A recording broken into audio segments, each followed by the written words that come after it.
Welcome to the podcast, Let the Prophet Speak. Today we will continue our study of the book of Nehemiah, with chapter 3. If you recall, at the end of chapter 2, we had learned of the opposition to Nehemiah's building project, the opposition which was being led by Sanvalat, who was the head of the Shomronim, the Samaritans, and Tovia, who was the king's servant, who we identified with Tov El or Tov Al from earlier on, and another guy named Geshem Ho'arvi, Geshem the Arab. So these three people were the leaders of the opposition.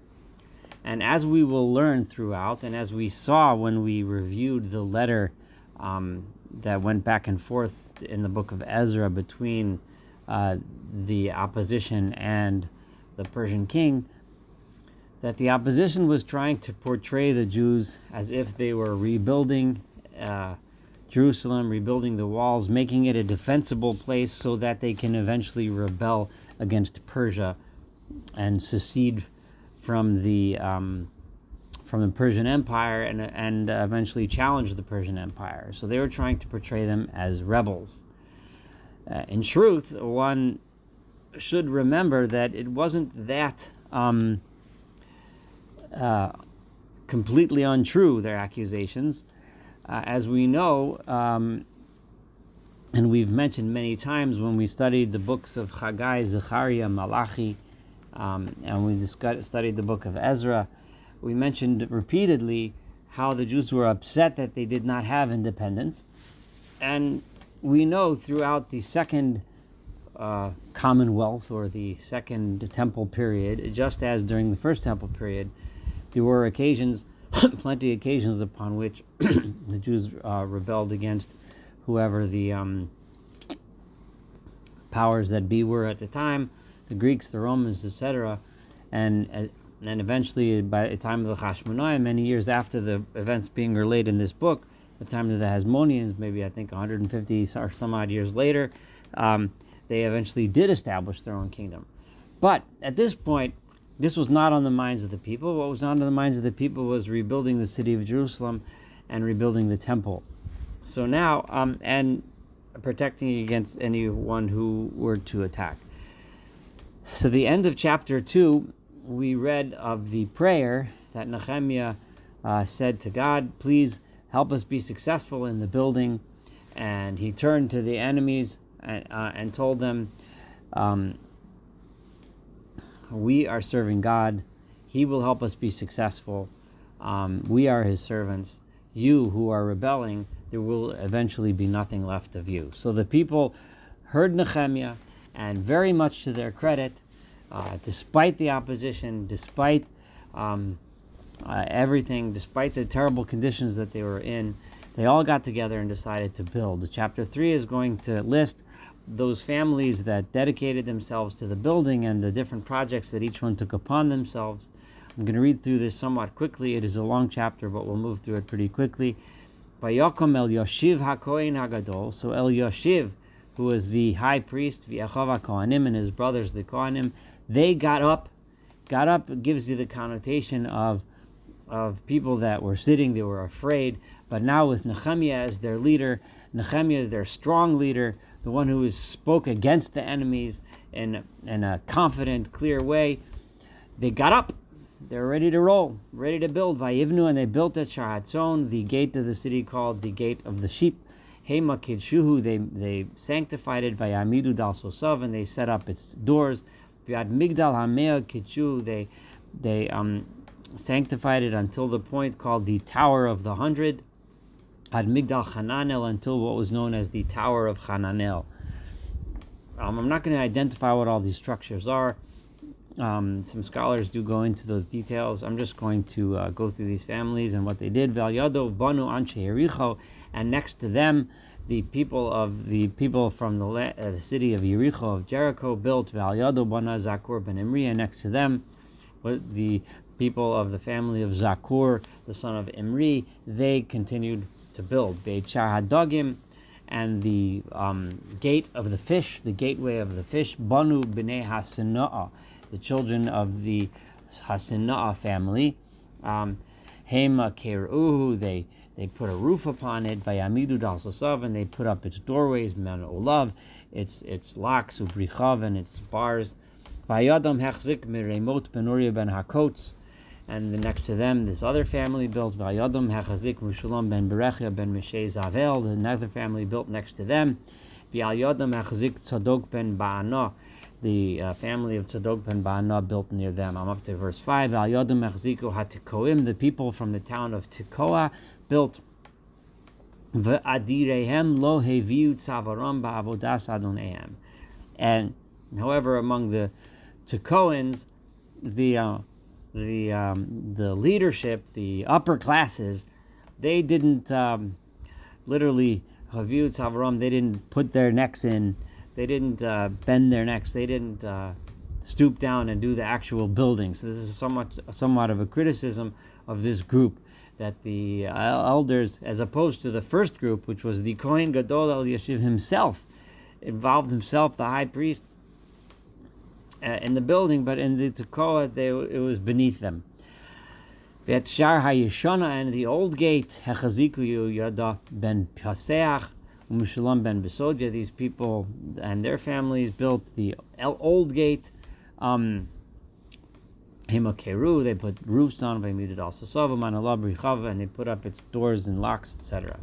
Vayadam Hechzik Milachia HaGivoni, and near them Milachia from Givon, V'yadon HaMeironosi, and Yadon from Meiron, the Anshe Givon, V'ha-Mitzpah, the people from Givon, and the Mitzpah, L'chisei Pachat Ever Hanar, they were L'chisei, they were under the jurisdiction, they were underneath the throne or the seat of the leader. The Pachat is a governor, a Persian governor of the Ever Hanar region, of the over the river Trans-Euphrates region. Al Yado HaChazik Uziel ben Charhaya Tzorfim, near them the smelters or the metalsmiths of the family of Uziel ben Charhaya, they built near them. Al Yado HaChazik Hanania ben Arakochim, and near them was building Hanania, who was the of the family of people that made rokeach, that made medications, perfumes, that mixed chemicals. Vayazvu Yerushalayim ad hachoma harachava, and they rebuilt Jerusalem until the broad wall, the structure that you can even see remnants of this broad wall today in the old city of Jerusalem, which was a wall meant to protect the city. And near them built a man and his family named Rephaiah ben Hur, who was the head of, he was in charge of half of the district of Jerusalem. So he had that government position. So you see people that were high up, so to speak, in the local leadership of Jerusalem underneath the king, were willing to build now that they had Nehemiah, and Nehemiah had the backing of the king, and they weren't afraid of the enemies who were going to report them and did report them to the king. Another two families near them. Midashenis, a second part of presumably the broad wall, Hachazik Malkiah ben Charim, Malkiah, the son of Charim, and his family built that. Chashuv ben Pachat Moab, and Chashuv, who was the son of the leader of the Moab region, or maybe it must be he was from the Moab region, the governors of Moab, which was one of the provinces in the Persian kingdom. Migdal Tanurim, and they built the Tower of the Ovens.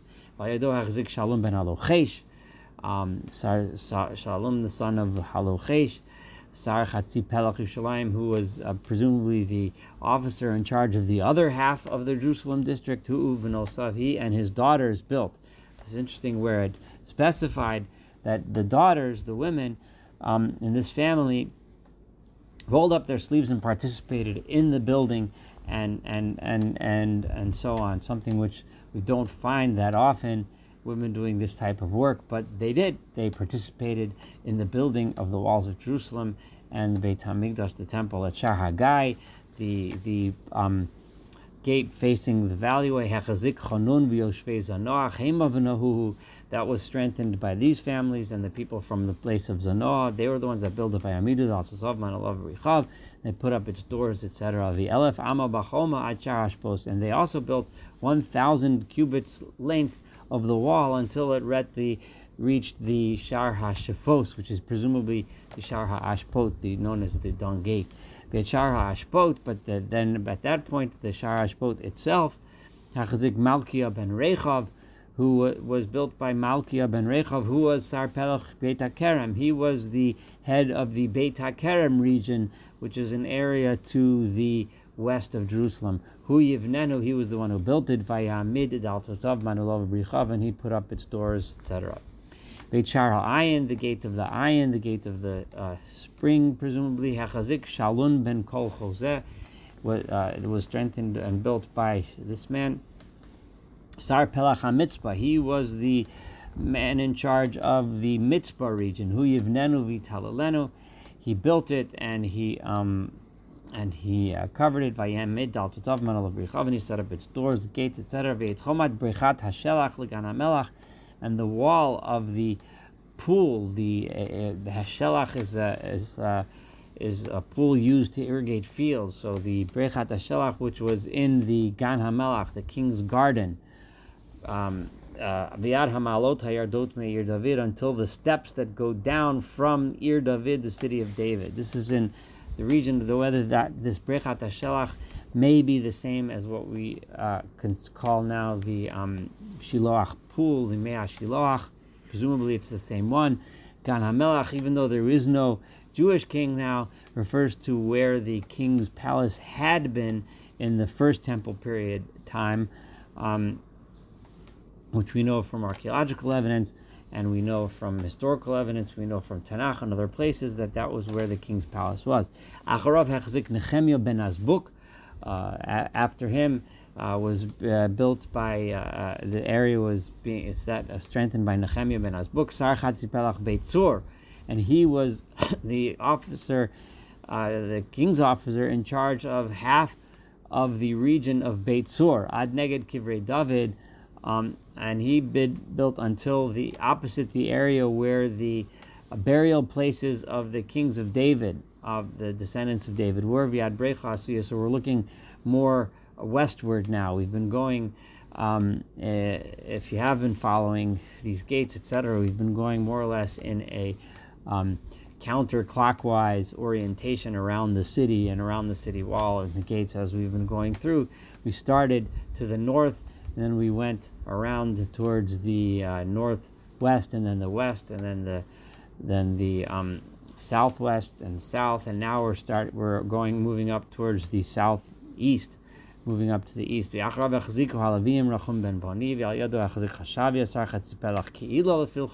another officer in charge of another region called Ke'ilah.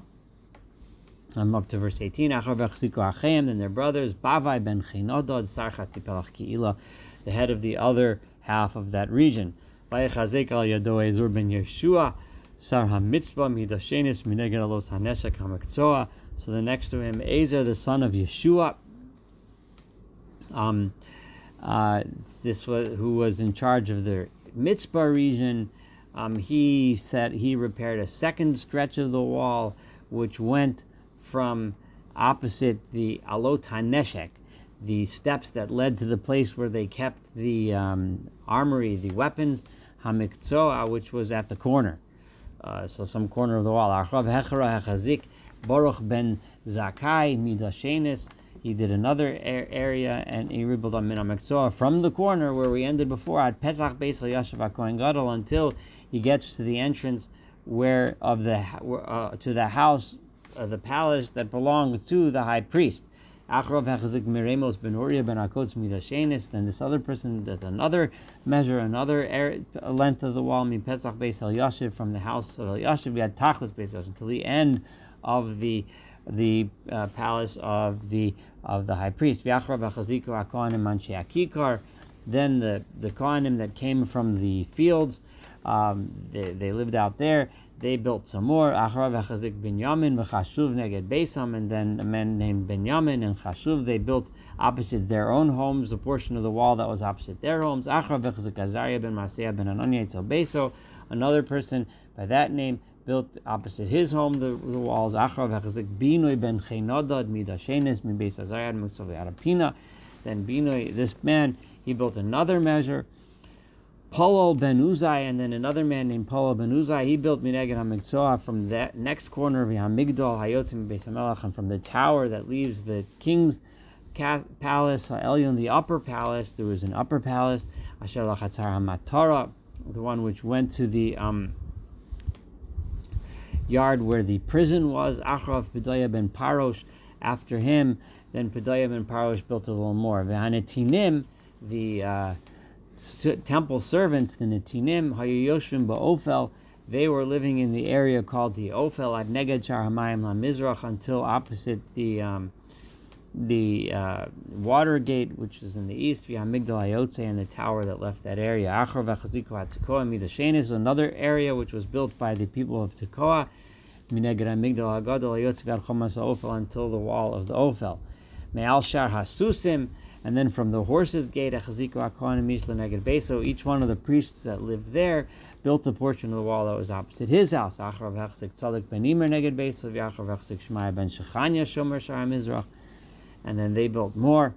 And then Acharav Hechzik Chananya ben Shalemya V'chanan ben Solef Hashishi Midasheni, they built more. Acharav Hechzik Meshulam ben Merecha Neged Nishkaso. I know I'm going through this quickly, I apologize, but I just want to move through all of this. Another two verses. Acharav Hechzik Malkiah ben Hatzorfi, then he built at Beit Hanesinim v'Harochlim, in the place where the temple assistants and the Rochlim and the merchants lived, Neged Shar HaMifkad, which was opposite the gate of the appointments, the gate where they would appoint people, call people out, and appoint them to their positions, presumably in the army. V'ad Aliyat HaPina, until the place in the corner where it goes up. Uvein Aliyat HaPina l'Sharatzon, and from there to the Sharatzon, which is where we started, all the way back on top in the north. Hachaziko Atzarfim v'Arochlim, that was fixed up by the metalsmiths, and the merchants themselves built that portion. All of this, we just went through 32 verses. The purpose of this is similar to what we have when, there's a project and people donate and build, a synagogue or a public building, and people make donations. It's important to know who built what, to give people credit so that we know that was a group effort. And these people have been mentioned for their praise for what they did under the circumstances that they were in. This was a tremendous deed, and having them recorded for posterity is important. And especially as we understand what we're about to read now, the last couple of verses. So Vayehi, and it happened, Ka'asher Shoma Sanvalat, when Sanvalat, the chief troublemaker, heard Ki Hanachnu Bonim et Achoma, that we were building the wall. This is, remember, Nehemiah speaking in first person. This is unusual for Tanakh, but we find it here in Nehemiah, him speaking in first person. When he heard that we were building the wall, Vayichalo, he got really mad. Vayichas Arbe, and he was infuriated. Vayale Gala Yehudim, and how did he lash out? He lashed out by making fun of the Jews. Ha ha ha. Considering what the people were doing and the amount of effort and that they were putting into this, and the group effort, and in most cases even the elders and the women and everyone rolled up their hands and contributed and worked together, everyone, to accomplish building the city and building God's house. But he made fun. And what did he say? Vayomer lifnei achav, and he said in front of his brothers, his people, Chel Shomron, and the armies of the Samaritans. So he is already leading armed groups. Vayomer, and he says, Mo haYehudim ha'amelalim osim. What are these desperate? The amelalim would also mean, I see the miserable Jews, these measly nobody Jews. What are they doing? Hayazvu lahem. Hayizbachu hayichalu vayom. Are they going to be successful in rebuilding? Are they going to start offering sacrifices now in this temple? Are they going to finish this at any point? Are they going to give life to this rubble, these stones? These stones are piles of dust and rubble. They're burnt out. They're nothing. You think they're going to be able to bring this all back to life? You think there'll ever be a day when they could bring this all back to life? This cynicism, this derision, is a classic way for an enemy to try to demoralize the people.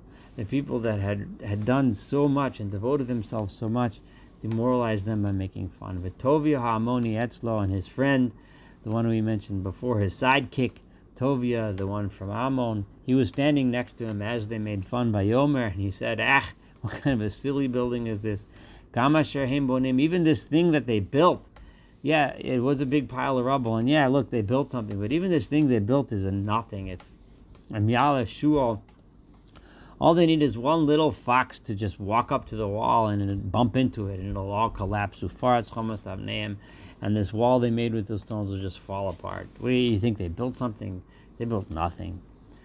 And then here Nehemiah speaks. Nehemiah heard their derision, heard their making fun. And what did he do? Shema Eloheinu, our God, listen to what they're saying. He turns to God in praise. Ki ayinu vuza, we have been made fun of, we have become a mockery. V'hashev cherpasam arosham, throw their mockery back in their faces. U'senem leviza be'eretz shivya, let them be taken as spoil out to captivity. In other words, we've suffered through that the first time around. Now it's their turn. This is the way they choose to behave. This is the way they choose to act. This is what they choose to say. Get them out of here. Don't forgive their sins. Don't cover their sins. Don't erase their sins. Because they have said their angry words opposite those that are building. We are building. We are moving forward. We are constructing. And all they're doing is trying to tear down, be cynical, destroy, turn into nothing. And we, despite this, Nehemiah says, what did we do? We built the wall at Hachoma. And the entire wall was connected all around until half of its usual height. In other words, we hadn't built up the whole height, but we built it. We built it all around until at least half of its height. And the people had the heart to do. The people's morale was not broken. Their morale was still great. What a tremendous tribute to this leader, Nehemiah, who was able to keep the people strong, keep them devoted to their task, despite the cynicism and derision and the potential danger that came at them from the cynical enemy. Thank you so much for studying chapter 3 together. Looking forward to studying chapter 4, and then of course the rest of this beautiful book of Nehemiah.